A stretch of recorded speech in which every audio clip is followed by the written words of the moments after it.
Well, Nick Bontis joins us now live from McMaster's DeGroote School of Business. Hi, Nick. Hi, how are you? So how effective will this non-binding shareholder input be?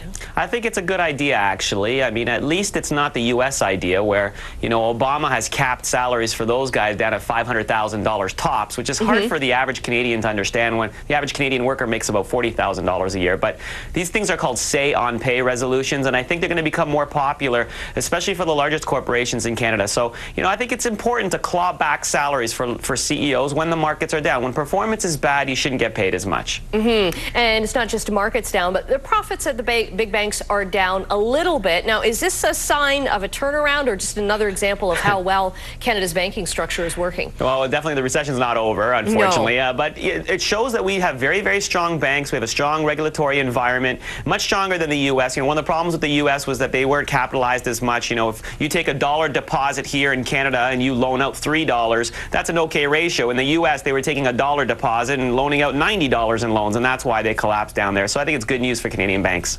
A club in the States that does quite well, Sam's Club, which is owned by Walmart, not doing well here, and also Walmart's decided to shut them down. Yeah. I would have thought that clubs like this would be doing very well in our economy. You would think, but they're just not as known here in Ontario. There's only 6 of them. Location is everything. They don't have the best locations. They don't have the same market awareness as Costco, for example, that has way more locations. And from what I understand, Lowe's, which is that big, large home improvement center, they're going to probably take over some of those locations here in Ontario. They're going to probably open in their place. Okay, that's a U.S. retailer then. Okay, thanks so much, Nick Bontis from the DeGroote School of Business at McMaster University. Have a great weekend. You too.